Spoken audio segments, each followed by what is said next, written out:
Hello, Assalamu alaikum, dear learners. Welcome back to Oratory. Hopefully you all are fine and safe. Alhamdulillah, I'm very well. আজকে আমরা যে টপিকটি বা যে word নিয়ে কথা বলবো সেটি হচ্ছে কি accompany।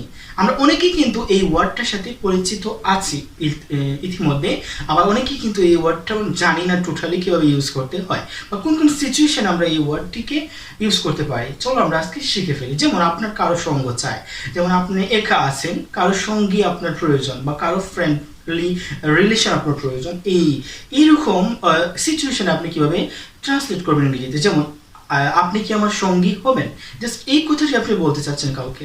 হ্যাঁ, এ কোম্পানি বা এ কোম্পানি মিনস হচ্ছে গিয়ে সঙ্গী হওয়া। Will you accompany me? Okay, will you accompany me? আপনি কি আমার সঙ্গী হবেন? জাস্ট এইরকম আপনি এ কোম্পানি ওয়ার্ড ইউজ করতে পারেন।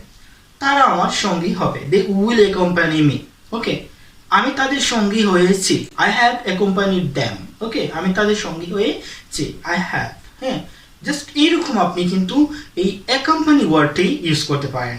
তাহলে আমরা কি বুঝতে পারলাম যে অ্যাকম্পানি মিনস হচ্ছে গিয়ে কারো সঙ্গ দেওয়া, সঙ্গী হওয়া, এরকম সঙ্গ চাওয়া বা সঙ্গ হওয়া, সঙ্গ দেওয়া, এইরকম ওয়ার্ড বা এরকম কথা বলতে গেলে আমরা অ্যাকম্পানি এই সুন্দর স্মার্ট ওয়ার্ডটি ইউজ করতে পারি।